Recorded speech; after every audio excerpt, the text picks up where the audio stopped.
পবিত্র ঈদ উল ফিতর উপলক্ষে টানা ৭ দিনের ছুটি শুরু হয়েছে আজ। এর আগে ট্রেন বাসে ঈদ যাত্রা শুরু হলেও আজ ছুটি শুরুর প্রেক্ষিতে এবং গতকাল শেষ কর্মদিবস থাকায় ওই দিন বিকেলের পর থেকেই রাজধানীর বাস, ট্রেন ও লঞ্চ টার্মিনালে ঈদের ঘরমুখ মানুষের চাপ বেড়েছে। আজ সেই চাপ আরও বেড়েছে। চাঁদ দেখা সাপেক্ষে আগামী ২১ মার্চ দেশে মুসলমানদের সবচেয়ে বড় ধর্মীয় উৎসব পবিত্র ঈদ উল ফিতর উদযাপিত হতে পারে। সম্ভাব্য এই তারিখ ধরে আগের ৫ দিনের ছুটির তারিখ নির্ধারণ করে রেখেছিল জনপ্রশাসন মন্ত্রণালয়। সেই অনুযায়ী ১৯ থেকে ২৩ মার্চ পর্যন্ত ছুটি নির্ধারণ করা ছিল। এর মধ্যে ২১ মার্চ পবিত্র ঈদ উল ফিতরের দিন সাধারণ ছুটি। এছাড়া ঈদের আগে ১৯ ও ২০ মার্চ এবং ঈদের পরে ২২ ও ২৩ মার্চ নির্বাহী আদেশে ছুটি নির্ধারণ করা ছিল। ঈদ যাত্রা নির্বিঘ্ন করতে পূর্ব ঘোষিত ছুটির পাশাপাশি ১৮ মার্চও নির্বাহী আদেশে ছুটি ঘোষণা করে সরকার। আর ১৭ মার্চ শবে কদরের ছুটি মিলিয়ে টানা ৭ দিনের ছুটি পেয়েছেন সরকারি চাকরিজীবীরা। পবিত্র ঈদ উল ফিতরের উৎসব শেষে ঘরমুখ মানুষের কর্মস্থলে ফিরতে ট্রেনের অগ্রিম টিকিট বিক্রির পঞ্চম দিন আজ। এদিন সকাল ৮টা থেকে বিক্রি করা হয় আগামী ২৭ মার্চের ট্রেনের আসনের টিকিট। এবারও আন্তনগর ট্রেনের ৭ দিনের অগ্রিম টিকিট বিশেষ ব্যবস্থায় বিক্রি করছে। যাত্রীদের সুবিধার্থে শতভাগ টিকিট অনলাইনে বিক্রি হচ্ছে। সকাল ৮টা থেকে অনলাইনে রেলওয়ে পশ্চিমাঞ্চলের সব আন্তনগর ট্রেনের টিকিট এবং দুপুর ২টা থেকে মিলছে পূর্বাঞ্চলের সব আন্তনগর ট্রেনের অগ্রিম টিকিট। এদিকে ঈদের সময় সদরঘাটের উপর বাড়তি চাপ কমাতে বছিলা ঘাট থেকে লঞ্চ চলাচল শুরু করেছে বাংলাদেশ অভ্যন্তরীণ নৌ পরিবহন কর্তৃপক্ষ বিআইডব্লিউটিএ। আজ সকাল ৭টায় প্রথম লঞ্চ এমভি টিপু আনুষ্ঠানিকভাবে ছেড়েছে। এই তথ্য নিশ্চিত করেছেন বিআইডব্লিউটিএর শুল্ক আদায়কারী কর্মকর্তা ইনসানুর রহমান। তিনি বলেন, প্রথম দিনের প্রথম লঞ্চ ১০০ থেকে ১৫০ যাত্রী নিয়ে রওনা হয়েছে। বছিলা ব্রিজ সংলগ্ন লঞ্চ ঘাট থেকে আজ ৬টি লঞ্চ ছাড়া হবে। ঈদের আগের দিন পর্যন্ত এই লঞ্চ ঘাট থেকে ৬টি বিভিন্ন নৌপথে যাত্রী পরিবহন করবে। তারেক রহমানের নেতৃত্বে বাংলাদেশ ঘুরে দাঁড়াবে বলে মন্তব্য করেছেন বিএনপির ভাইস চেয়ারম্যান বরকতুল্লাহ বুল্লু। সোমবার বিকেলে নোয়াখালীর বেগমগঞ্জ চৌমুহনী বাজারের একটি কনভেনশন হলরুমে উপজেলা বিএনপি ও চৌমুহনী পৌর বিএনপির আয়োজনে ইফতার মাহফিলে প্রধান অতিথির বক্তব্যে তিনি এ কথা বলেন। চৌমুহনী পৌর বিএনপির আহ্বায়ক জহির উদ্দিন হারুনের সভাপতিত্বে অনুষ্ঠানে উপস্থিত ছিলেন নোয়াখালী জেলা বিএনপির সদস্য সচিব হারুনুর রশিদ আজাদ, কৃষক দলের কেন্দ্রীয় যুগ্ম আহ্বায়ক শাহ আবদুল্লাহ আল বাকি, উপজেলা বিএনপির আহ্বায়ক কামাখ্যা চন্দ্র দাস ও জেলা যুবদলের সভাপতি মনজুরুল আজিম সুমন সহ অনেকেই। বিএনপির নির্বাচনী ইস্তেহারের প্রতিশ্রুতি অনুযায়ী দেশব্যাপী খাল খনন কর্মসূচির অংশ হিসেবে বগুড়ার গাবতলীতে নদী পুনঃখননের কাজের উদ্বোধন করা হয়েছে। সোমবার গাবতলী উপজেলার নেপালতলী ইউনিয়নের ইছামতি নদী খনন কাজের উদ্বোধন করেন বগুড়া ৭ আসনের সংসদ সদস্য মোর্শেদ মিল্টন। প্রধান অতিথি বলেন, শহীদ রাষ্ট্রপতি জিয়াউর রহমান যখন দেশ পরিচালনার দায়িত্বে ছিলেন তখন তিনি খাল খনন প্রকল্প গ্রহণ করেছিলেন। এ সময় উপস্থিত ছিলেন বগুড়া পানি উন্নয়ন বোর্ডের নির্বাহী প্রকৌশলী মাহমুদ হাসান, গাবতলী উপজেলা বিএনপির সাধারণ সম্পাদক এনামুল হক, জেলা ছাত্র দলের সভাপতি হাবিবুর রশিদ ও সাধারণ সম্পাদক এম আর হাসান সহ অন্যান্যরা। সাবেক প্রধানমন্ত্রী বেগম খালেদা জিয়ার রুহের মাগফিরাত কামনায় ইফতার মাহফিল অনুষ্ঠিত হয়েছে। সোমবার খানজাহান আলী থানা জয়েন্ট স্টুডেন্ট কাউন্সিলের উদ্যোগে শিরোমণি খানজাহান আলী আদর্শ মহাবিদ্যালয়ের মাঠে দোয়া ও ইফতার মাহফিল অনুষ্ঠিত হয়। খানজাহান আলী কলেজ ছাত্রদলের আহ্বায়ক সাইফুল্লাহ তাজিমের সভাপতিত্বে অনুষ্ঠানে উপস্থিত ছিলেন খানজাহান আলী থানা বিএনপির সভাপতি কাজী মিজানুর রহমান, খানজাহান আলী থানা বিএনপির সাবেক সভাপতি মীর কায়েসেদ আলী ও ফুলতলা উপজেলা পরিষদের সাবেক ভাইস চেয়ারম্যান শেখ ইকবাল হোসেন সহ অনেকেই। টাঙ্গাইলের নাগরপুর প্রেস ক্লাবের উদ্যোগে ইফতার ও দোয়া মাহফিল অনুষ্ঠিত হয়েছে। সোমবার বিকেলে উপজেলা প্রশাসনের হলরুমে অনুষ্ঠানের আয়োজন করা হয়। নগরপুর প্রেস ক্লাবের সভাপতি আক্তারুজ্জামান বকুলের সভাপতিত্বে অনুষ্ঠানে উপস্থিত ছিলেন নাগরপুর উপজেলা নির্বাহী অফিসার মোহাম্মদ এরফান উদ্দিন, নাগরপুর থানার অফিসার ইনচার্জ মোহাম্মদ মুরাদ হোসেন, উপজেলা বিএনপির সাধারণ সম্পাদক হাবিবুর রহমান হবি ও সিনিয়র সহ সভাপতি আহমদ আলী রানা সহ রাজনৈতিক নেতাকর্মীরা। নাটোরে খাল খননের উদ্বোধন করেছেন জাতীয় সংসদের হুইপ অ্যাডভোকেট রুহুল কুদ্দুস তালুকদার দুলু। সোমবার বিকেলে নাটোরের বড়াইগ্রাম উপজেলার মির্জা মাহমুদ খাল খনন কাজের উদ্বোধন করেন। এ সময় উপস্থিত ছিলেন নাটোর ৪ আসনের সংসদ সদস্য আব্দুল আজিজ, নাটোর ৩ আসনের সংসদ সদস্য আনোয়ারুল ইসলাম আনু, জেলা প্রশাসক আসমা শাহীন, অতিরিক্ত পুলিশ সুপার ইফতেখার খায়ের ও জেলা বিএনপির আহ্বায়ক রহিম নেওয়াজ সহ বিভিন্ন দপ্তরের কর্মকর্তারা। এর আগে জেলা প্রশাসকের সম্মেলন কক্ষে জেলার আইন শৃঙ্খলা পরিস্থিতি নিয়ে জেলা পর্যায়ের কর্মকর্তাদের সঙ্গে মতবিনিময় সভা করেন হুইপ অ্যাডভোকেট রুহুল কুদ্দুস তালুকদার দুলু। জুলাইয়ের আহত ও শহীদ পরিবার ভালো থাকলে বাংলাদেশ ভালো থাকবে বলে মন্তব্য করেছেন বিএনপির কেন্দ্রীয় সহ গণশিক্ষা বিষয়ক সম্পাদক ও মাদারীপুর ৩ আসনের সংসদ সদস্য আনিসুর রহমান খোকন তালুকদার। সোমবার ডাসারে নিজ বাসভবনে জুলাই আন্দোলনে আহত ও শহীদ পরিবারের সাথে ইফতার ও দোয়া মাহফিলে তিনি কথা বলেন। খোকন তালুকদার আরও বলেন, শহীদ প্রেসিডেন্ট জিয়াউর রহমানের পরিবার সকল ধরনের নির্যাতন ভোগ করেছেন। জুলাই আন্দোলনে আহত ও শহীদ সকল পরিবারের নির্যাতন, কষ্ট, ত্যাগের বিনিময়ে এই স্বাধীনতা এসেছে। এ সময় ইফতার মাহফিলে জুলাই আন্দোলনে আহত ও নিহত পরিবারের সদস্যরা উপস্থিত ছিলেন। ঝালকাঠির নলছিটিতে বরিশাল পটুয়াখালী মহাসড়কে একটি অ্যাম্বুলেন্স ও যাত্রীবাহী বাসের মুখোমুখি সংঘর্ষের ঘটনা ঘটেছে। সোমবার উপজেলার দপদবিয়া চৌমাথা নামক স্থানে এই দুর্ঘটনা ঘটে। স্থানীয়রা জানান, যমুনা লাইন পরিবহন বরিশাল থেকে পটুয়াখালীর উদ্দেশ্যে যাচ্ছিল এবং বিপরীত দিক থেকে আসা অ্যাম্বুলেন্সের সঙ্গে মুখোমুখি সংঘর্ষে জড়িয়ে পড়ে। স্থানীয়রা আহতদের উদ্ধার করে বরিশাল শেরেবাংলা মেডিকেল কলেজ হাসপাতালে পাঠান। নলছিটি থানার ভারপ্রাপ্ত কর্মকর্তা আরিফুল আলম জানান, খবর পেয়ে পুলিশ ঘটনাস্থলে গিয়ে পরিস্থিতি নিয়ন্ত্রণে আনে। দুর্ঘটনার কারণ খতিয়ে দেখা হচ্ছে, প্রয়োজনীয় আইনি ব্যবস্থা নেওয়া হবে। গোপালগঞ্জের টুঙ্গিপাড়ায় পরিবেশ আইন অমান্য করে অবৈধভাবে পুকুর ভরাটের সংবাদ সংগ্রহ করতে গিয়ে স্থানীয় বিএনপি নেতা ও এক শিক্ষকের তোপের মুখে পড়েছেন গণমাধ্যম কর্মীরা। সোমবার উপজেলার পাটগাতি ইউনিয়নের বাঘিয়ারকুল গ্রামে এই ঘটনা ঘটে। সাংবাদিকরা বাঘিয়ারকুল গ্রামের জলাশয় ভরাটের খবর পেয়ে তথ্য সংগ্রহে যায়। তারা জমির মালিকের কাছে যথাযথ কর্তৃপক্ষের অনুমতিপত্র আছে কিনা জানতে চাইলে ঘটনাস্থলে উপস্থিত হন পাটগাতি ইউনিয়ন বিএনপির সভাপতি নান্টু শেখ। তিনি সাংবাদিকদের পেশাগত কাজে বাধা প্রদান করেন। সড়ক পরিবহন ও সেতুমন্ত্রী শেখ রবিউল আলম বলেছেন, এবার ঈদযাত্রা নির্বিঘ্ন করতে দেশের বিভিন্ন মহাসড়ক ও ঢাকা মাওয়া এক্সপ্রেসওয়েতে ২৬০টি স্থান চিহ্নিত করে যৌথভাবে কাজ করছে হাইওয়ে পুলিশ, সড়ক ও সেতু বিভাগ। সোমবার রাতে মুন্সিগঞ্জের লোহজংয়ে পদ্মা সেতু এলাকা পরিদর্শনে এসে তিনি সাংবাদিকদের এসব কথা বলেন। সেতুমন্ত্রী জানান, ঈদের ছুটিতে ঘরমুখো মানুষ যাতে নিরাপদ ও স্বস্তিতে যাতায়াত করতে পারেন সে লক্ষ্যে প্রয়োজনীয় সব প্রস্তুতি নেওয়া হয়েছে। এ সময় সড়ক পরিবহন ও সেতু প্রতিমন্ত্রী হাবিবুর রশিদ হাবিব ও মুন্সিগঞ্জের পুলিশ সুপার মোহাম্মদ মেনহাজুল আলম সহ সংশ্লিষ্ট কর্মকর্তারা উপস্থিত ছিলেন। মৌলভীবাজারের জুড়ী উপজেলায় পশ্চিম জুড়ী ইউনিয়নের কাউলনীগড় খাকটেকায় সাবেক প্রধানমন্ত্রী বেগম খালেদা জিয়ার নামে একটি খালের নামকরণ করলেন মৌলভীবাজার ১ আসনের সংসদ সদস্য নাসির উদ্দিন আহমেদ মিঠু।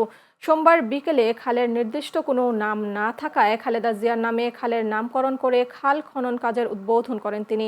এ সময় উপস্থিত ছিলেন জুড়ী উপজেলার নির্বাহী অফিসার সাবরিনা আক্তার, জয়ফরনগর ইউনিয়ন পরিষদের চেয়ারম্যান মাসুম রেজা, পশ্চিম জুড়ী ইউনিয়নের ভারপ্রাপ্ত চেয়ারম্যান সিরাজুল ইসলাম ও উপজেলা বিএনপির সাধারণ সম্পাদক মতিউর রহমান চুনু সহ অন্যান্যরা।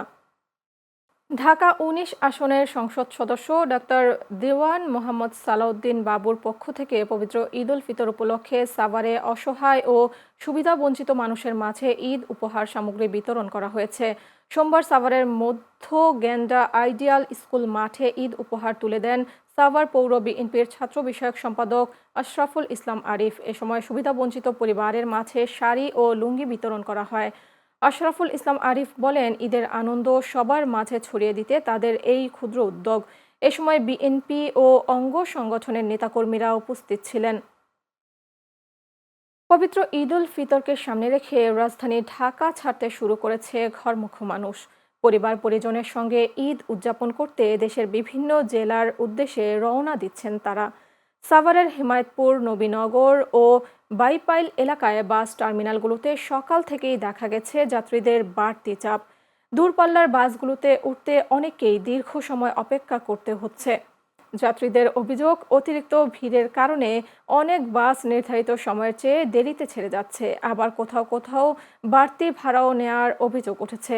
এদিকে ঢাকা আরিচা মহাসড়কের বিভিন্ন স্থানে যানবাহনের চাপ বাড়ায় ধীর গতিতে চলাচল করছে যানবাহন। তবে ভোগান্তি থাকলেও প্রিয়জনদের সঙ্গে ঈদের আনন্দ ভাগাভাগি করতে বাড়ি ফিরছেন ঘরমুখ মানুষ।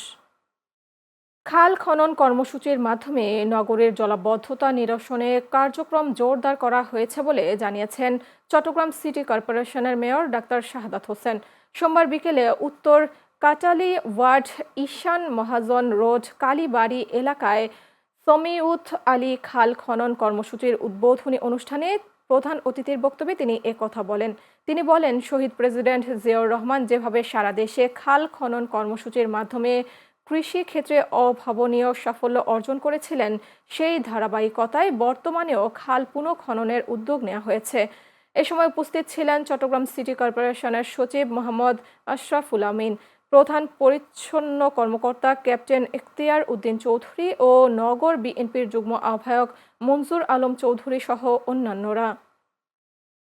পরিবহন সেক্টরে যে সমস্ত কালো আইন প্রণয়ন করেছে ফ্যাসিবাদী সরকার, তার সবগুলোই বাদ দিয়ে সেক্টরে সঠিক আইন রেখে সংস্কার করা হবে বলে জানিয়েছেন চট্টগ্রাম ৫ আসনের সংসদ সদস্য এরশাদুল্লাহ।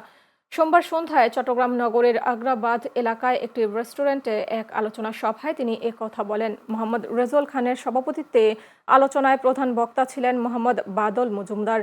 এই সময় আরও বক্তব্য রাখেন চট্টলা পরিবহনের সভাপতি ইকরামুল করিম, বাংলাদেশ সড়ক পরিবহন শ্রমিক ফেডারেশনের সাধারণ সম্পাদক অলি আহমদ ও বিএনপি নেতা আশরাফুল ইসলাম সহ অন্যান্যরা। শিক্ষার্থীদের শুধু পরীক্ষায় ভালো ফলাফলের পেছনে না ছুটে আদর্শ মানুষ হিসেবে গড়ে ওঠার আহ্বান জানিয়েছেন জামাতে ইসলামের আমির ডক্টর শফিকুর রহমান। সোমবার বিকেলে তামিরুল মিল্লাত কামিল টঙ্গী ক্যাম্পাসে আয়োজিত ইফতার অনুষ্ঠানে প্রধান অতিথির বক্তব্যে তিনি কথা বলেন। তিনি আরও বলেন, প্রত্যেক শিক্ষার্থীরা হবে একটি যোদ্ধা। অনুষ্ঠানে প্রতিষ্ঠানটির প্রাক্তন শিক্ষার্থীদের মধ্য থেকে নির্বাচিত ৩ জন বর্তমান সংসদ সদস্য সহ বিভিন্ন বিশ্ববিদ্যালয়ের ছাত্র সংসদের প্রতিনিধিরাও উপস্থিত ছিলেন। পরে দোয়া ও ইফতার মাহফিলের মধ্য দিয়ে অনুষ্ঠানের সমাপ্তি হয়। কুষ্টিয়ার দৌলতপুরে জয়পুর ও কাজীপুর সীমান্ত এলাকায় পৃথক অভিযান পরিচালনা করে বিপুল পরিমাণ ভারতীয় চকলেটবাজি, ঔষধ ও বিড়ি উদ্ধার করেছে বিজিবি। সোমবার দুপুরে প্রেস বিজ্ঞপ্তির মাধ্যমে এই তথ্য নিশ্চিত করেছে বিজিবি জানায়, গোয়েন্দা তথ্যের ভিত্তিতে রাতে জামালপুর মাঠপাড়া এলাকায় অভিযান পরিচালনা করে ৬০০ পিস ডেক্সামেথাসোন ট্যাবলেট এবং ১৫ প্যাকেট বিড়ি উদ্ধার করা হয়। এছাড়া সকালে কাজীপুর বর্ডার পাড়া মাঠে অভিযান পরিচালনা করে মালিকবিহীন অবস্থায় ভারতীয় ২১,২৪০ পিস চকলেটবাজি উদ্ধার করা হয়। সীমান্ত নিরাপত্তা নিশ্চিতকরণ এবং যে কোনো ধরনের অবৈধ কার্যক্রম প্রতিরোধে অভিযান ভবিষ্যতেও অব্যাহত থাকবে বলে জানায় বিজিবি। ঈদকে সামনে রেখে ব্রাহ্মণবাড়িয়ার কসবায় জমে উঠেছে শেষ মুহূর্তের কেনাকাটা। সকাল থেকে রাত পর্যন্ত ক্রেতাদের ভিড়ে মুখর হয়ে উঠেছে উপজেলার বিভিন্ন মার্কেট ও বিপণী বিতানগুলো। বিশেষ করে পোশাক, জুতা, কসমেটিক ও শিশুদের ঈদের পোশাকের দোকানগুলোতে দেখা গেছে উপচে পড়া ভিড়। ব্যবসায়ীরা জানান, রমজানের শুরুর দিকে বিক্রি কিছুটা ধীরগতি থাকলেও ঈদ যত ঘনিয়ে আসছে ততই বাড়ছে ক্রেতাদের আনাগোনা। শেষ কয়েকদিনে বিক্রি বেড়ে যাওয়ায় ব্যবসায়ীদের মুখে এখন তৃপ্তির হাসি। ক্রেতাদের অনেকেই বলছেন, কর্মব্যস্ততার কারণে আগে কেনাকাটা করতে না পারায় তারা শেষ মুহূর্তে বাজারে আসছেন। পরিবারের সবার জন্য পছন্দের পোশাক ও প্রয়োজনীয় জিনিস কিনতেই এখন ভিড় বাড়ছে বাজারে। খুলনার দৌলতপুরে দুর্বৃত্তের গুলিতে রাশিকুল আনাম রাসু নামে এক যুবক নিহত হয়েছেন। সোমবার নগরের দৌলতপুর থানার কেডিএ কল্পতরু মার্কেটের সামনে এই ঘটনা ঘটে। নিহত যুবক দৌলতপুর থানা ছাত্রদলের সাবেক সাংগঠনিক সম্পাদক ছিলেন। তিনি দৌলতপুর থানায় দেয়ানা এলাকার শরীফুল আনামের ছেলে। স্থানীয়রা জানান, রাসু রাজনীতির পাশাপাশি কেডিএ কল্পতরু মার্কেটের পাশে ইট বালুর ব্যবসা করতেন। সোমবার সকালে কয়েকজন দুর্বৃত্ত তাকে লক্ষ্য করে এলোপাতাড়ি গুলি ছোড়ে। পরে আহত অবস্থায় তাকে খুলনা মেডিকেল কলেজ হাসপাতালে নিয়ে এলে কর্তব্যরত চিকিৎসক তাকে মৃত ঘোষণা করেন। মৌলভীবাজার ১ আসনের সংসদ সদস্য নাসির উদ্দিন আহমদ মিঠু বলেছেন, নির্বাচনী অঙ্গীকার অনুযায়ী জনগণের জন্য কাজ করে যাচ্ছে বর্তমান সরকার। সোমবার সকালে মৌলভীবাজারের বড়লেখা পৌরসভার ৩,০৮৫টি দুস্থ, অসহায় ও হতদরিদ্র পরিবারের মাঝে ভিজিএফের চাল বিতরণ অনুষ্ঠানে প্রধান অতিথির বক্তব্যে তিনি একথা বলেন। বড়লেখা পৌরসভার প্রশাসক নাইমা নাদিয়ার সভাপতিত্বে সভায় উপস্থিত ছিলেন উপজেলা নির্বাহী অফিসার গালিব চৌধুরী, উপজেলা বিএনপির সাধারণ সম্পাদক মুজিবুর রহমান খসরু, বর্ণী ইউনিয়নের চেয়ারম্যান জয়নাল আবিদিন ও জুরি উপজেলা বিএনপির সাবেক সদস্য ফৌজিয়া আহমদ সহ অনেকেই। শেরপুরের নকলায় যাত্রীবাহী বাস ও সিএনজি চালিত অটো রিকশার মুখোমুখি সংঘর্ষে নাজিফ নামের ১২ বছরের এক শিশু নিহত হয়েছে। এই ঘটনায় একই পরিবারের ৩ জন সহ আরও ৪ জন আহত হয়েছেন। সোমবার দুপুরে ঢাকা শেরপুর মহাসড়কের নকলা উপজেলার কুরসা বাইপাস মোড় এলাকায় এ ঘটনা ঘটে। নিহত নাজিফ জামালপুর সদর উপজেলার মাস্টারবাড়ি এলাকার পুলিশ কনস্টেবল নজরুল ইসলামের ছেলে। পুলিশ জানায়, নজরুল ইসলাম ময়মনসিংহের তারাকান্দি থানায় কর্মরত। তার স্ত্রী ও সন্তানরা সিএনজি অটোরিকশা করে ময়মনসিংহ থেকে জামালপুর যাচ্ছিলেন। পথে কুরসা বাইপাস মোড়ে ঢাকাগামী একটি বাসের সঙ্গে সিএনজি চালিত অটোরিকশাটির মুখোমুখি সংঘর্ষ হয়। এতে ঘটনাস্থলে নাজিফের মৃত্যু হয়। শহীদ রাষ্ট্রপতি জিয়াউর রহমান খাল খনন কর্মসূচির মধ্য দিয়ে দেশকে স্বনির্ভর হিসেবে গড়ে তুলেছিলেন বলে মন্তব্য করেছেন শ্রম ও কর্মসংস্থান মন্ত্রী আরিফুল হক চৌধুরী। মন্ত্রী বলেন, বিএনপির নির্বাচনী ইস্তেহার অনুযায়ী দেশব্যাপী খাল খনন কার্যক্রম আরও জোরদার করছে। আগামী ৫ বছরে প্রায় ২০,০০০ কিলোমিটার নদী, খাল ও জলাধার খনন ও পুনঃখননের পরিকল্পনা রয়েছে। সোমবার দুপুরে মৌলভীবাজার সদর উপজেলার গিয়াসনগর ইউনিয়নের খাল খনন কর্মসূচির উদ্বোধনী অনুষ্ঠানে তিনি একথা বলেন। জেলা প্রশাসক তৌহিদুজ্জামান পাবেলের সভাপতিত্বে অনুষ্ঠানে উপস্থিত ছিলেন মৌলভীবাজার ৩ আসনের সংসদ সদস্য এম নাসের রহমান, জেলা পরিষদের প্রশাসক মিজানুর রহমান, পুলিশ সুপার মোহাম্মদ বিল্লাল হোসেন সহ স্থানীয় প্রশাসনের কর্মকর্তারা। রাজশাহী সিটি কর্পোরেশনের প্রশাসক হিসেবে দায়িত্ব গ্রহণ করেছেন রাজশাহী মহানগর বিএনপির সাধারণ সম্পাদক মাহফুজুর রহমান রিটন। সোমবার নতুন প্রশাসককে ফুল দিয়ে বরণ করে নেন সিটি কর্পোরেশনের কর্মকর্তা কর্মচারীরা। পরে সিটি ভবনের মেয়র দপ্তরে বিভাগীয় কমিশনার ও দায়িত্বপ্রাপ্ত প্রশাসক আ.ন.ম বজলুর রশিদ তাকে কর্পোরেশনের দায়িত্বভার বুঝিয়ে দেন। এর আগে নতুন প্রশাসক হিসেবে মাহফুজুর রহমান রিটন নেতাকর্মীদের নিয়ে নগরের শাহ মাখদুম দরগায় মাজার জিয়ারত করেন এবং সেখানে রাজশাহী সহ দেশ ও জাতির কল্যাণে প্রার্থনা করেন। শরীয়তপুরের ভেদরগঞ্জে পবিত্র ঈদ উল ফিতর উপলক্ষে দুস্থ ও অসহায় মানুষের মাঝে প্রধানমন্ত্রীর ত্রাণ ও কল্যাণ তহবিল থেকে আর্থিক সহায়তা প্রদান করা হয়েছে। সোমবার ভেদরগঞ্জ উপজেলা পরিষদ অডিটোরিয়ামে এই অর্থ বিতরণ করেন শরীয়তপুর ২ আসনের সংসদ সদস্য শফিকুর রহমান কিরণ। ভেদরগঞ্জ উপজেলা নির্বাহী কর্মকর্তা হাফিজুল হক এর সভাপতিত্বে অনুষ্ঠানে উপজেলা কৃষি কর্মকর্তা তাহমিনা আক্তার, নির্বাচন কর্মকর্তা বদরুজ্জামান ভুইয়া ও কামরুল হাসান সহ অনেকেই উপস্থিত ছিলেন। প্রধানমন্ত্রীর প্রতিশ্রুতি, দেশব্যাপী নদী, নালা, খাল, জলাধার খনন ও পুনঃখনন কর্মসূচির আওতায় গোপালগঞ্জের খাল খনন কর্মসূচির উদ্বোধন করা হয়েছে। সোমবার দুপুরে কোটালীপাড়া উপজেলার ধুরাল খাল খননের উদ্বোধন করেন সংস্কৃতি বিষয়ক প্রতিমন্ত্রী আলী নেওয়াজ মাহমুদ খৈয়াম। এ সময় গোপালগঞ্জ ১ আসনের সংসদ সদস্য মোহাম্মদ সেলিমুজ্জামান মোল্লা, গোপালগঞ্জ ২ আসনের সংসদ সদস্য ডাক্তার কে.এম. বাবর ও গোপালগঞ্জ ৩ আসনের সংসদ সদস্য এস.এম. জিলানী সহ প্রশাসনের কর্মকর্তারা উপস্থিত ছিলেন। মাদারীপুর সদর উপজেলায় খাল পুনঃখনন কর্মসূচির উদ্বোধন করেছেন জাতীয় সংসদের হুইপ মিয়া নুরুদ্দিন আহমেদ অপু। সোমবার বিকেলে মাদারীপুর সদর উপজেলা প্রশাসনের আয়োজনে চর মুগুরিয়া হাজারাপুর ব্রিজ সংলগ্ন এলাকায় প্রধান অতিথি হিসেবে খাল পুনঃখনন কর্মসূচির উদ্বোধন করেন। পরে এক আলোচনা সভা অনুষ্ঠিত হয়। মাদারীপুর জেলা প্রশাসক জাহাঙ্গীর আলমের সভাপতিত্বে এই সময় মাদারীপুর ২ আসনের সংসদ সদস্য মোহাম্মদ জাহানদার আলী মিয়া, মাদারীপুর ৩ আসনের সংসদ সদস্য আনিসুর রহমান তালুকদার খোকন, বিএনপির কেন্দ্রীয় সহ শিক্ষা বিষয়ক সম্পাদক হেলেন জেরিন খান ও মাদারীপুর জেলা পুলিশ সুপার এহতেশামুল হক সহ অনেকে উপস্থিত ছিলেন। প্রাকৃতিক সৌন্দর্যের লীলাভূমি সিলেটের জাফলং। পাহাড় আর নদীর মাঝে বসবাস করলেও এখানকার কয়েকটি গ্রামে দেখা দিয়েছে তীব্র পানির সংকট। বিশুদ্ধ পানির অভাবে দীর্ঘদিন ধরে চরম দুর্ভোগ পোহাচ্ছেন স্থানীয় বাসিন্দারা। নিরাপদ পানির স্থায়ী সমাধানের জন্য গভীর নলকূপ স্থাপন সহ কার্যকর উদ্যোগ নেওয়া হবে বলে জানিয়েছে উপজেলা প্রশাসন। সিলেটের গোয়াইনঘাট প্রতিনিধি সানোয়ার হোসেনের পাঠানো তথ্যচিত্রে দেখুন ডেস্ক রিপোর্ট। সিলেটের গোয়াইনঘাট উপজেলার জাফলং এলাকার কয়েকটি গ্রামে দীর্ঘদিন ধরে দেখা দিয়েছে তীব্র পানির সংকট। কালীনগর, রহমতপুর, শান্তিনগর ও সোনাটিলা সহ আশপাশের বেশ কয়েকটি গ্রামের মানুষ নিরাপদ পানির অভাবে প্রতিদিন ভোগান্তির শিকার হচ্ছেন।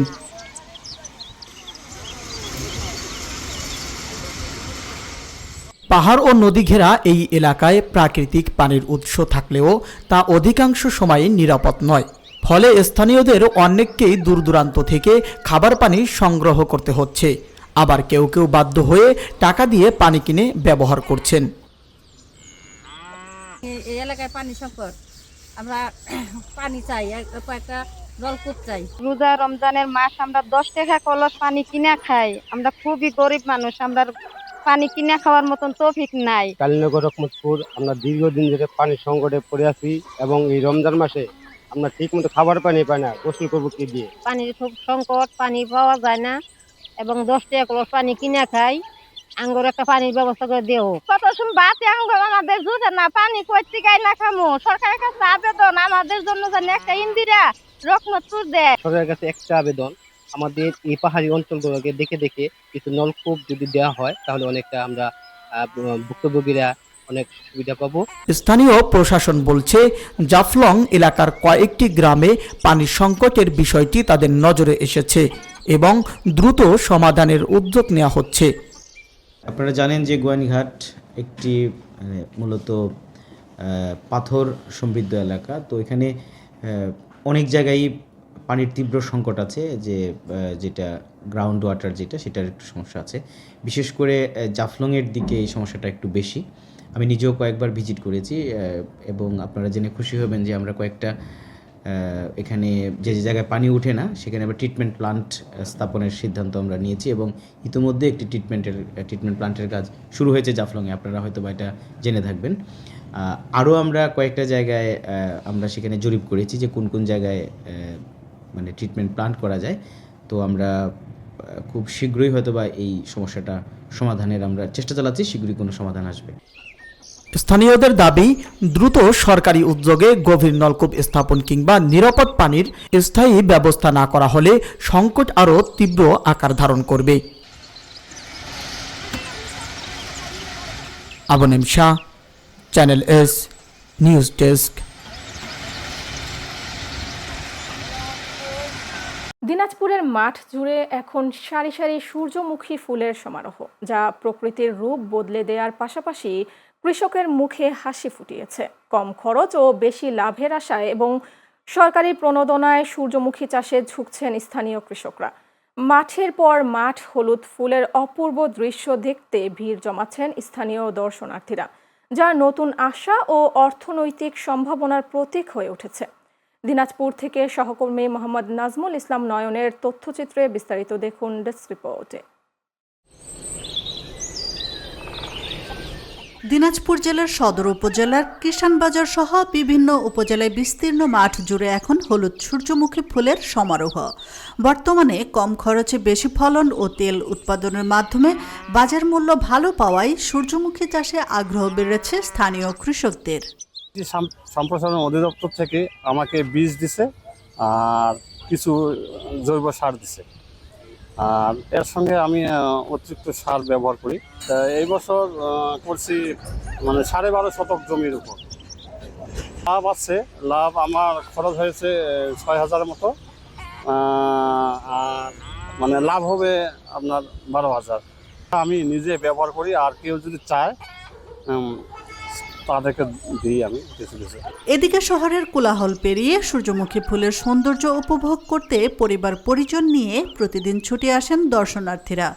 প্রবেশের জন্য দর্শনার্থীদের কাছ থেকে নেওয়া হচ্ছে 20 থেকে 50 টাকা ফি। ফলে কৃষকদের যেমন বাড়তি আয় হচ্ছে, তেমনি অবারিত হচ্ছে কর্মসংস্থানের ব্যবস্থাও। আমাদের শহরে আরো অনেক জায়গায় যাতে এই সানফ্লাওয়ার গার্ডেন লাগানো হয়, যাতে আমরা ঘুরতেও যেতে পারি, আমাদের একটু বিনোদনও হয়, আবার আমরা এই খাঁটি তেলটাও পাই। সূর্যমুখীর বাগান দেখতে আসলাম, আসলে অনেক ভালো লাগতেছে, অনেক ছবি তুললাম, আর পাশাপাশি পরিবেশটা অনেক ভালো লাগতেছে, দেখি যে অনেকজনের ছবি তুলতে আসছে। শহর থেকে একটু দূরেই মানে এরকম একটা নিরিবিলি জায়গায় সূর্যমুখীর চাষ হয়েছে, তা আমি এই জন্য চলে আসলাম দেখার জন্য। আর সে এতগুলো ফুল দেখে আসলে অনেক ভালো লাগতেছে। বাগান দেখতে অনেক সুন্দর, সৌন্দর্য বৃদ্ধি করছে, পরিবেশটাকে অনেক সৌন্দর্য করে তুলছে। এই সানফ্লাওয়ারের বাগানের চাষ করার ফলে আমরা একটা অথেন্টিক তেল পাচ্ছি, যেটা হচ্ছে আমাদের শরীরের জন্য অনেক ভালো, পাশাপাশি কর্মসংস্থানের একটা ভালো ব্যবস্থা হয়ে যাচ্ছে মানুষের। দিনাজপুর জেলায় এবার প্রায় 55 হেক্টর জমিতে সূর্যমুখী চাষ করা হয়েছে। ভবিষ্যতে আরও বাড়বে বলে প্রত্যাশায় এই কৃষি কর্মকর্তার।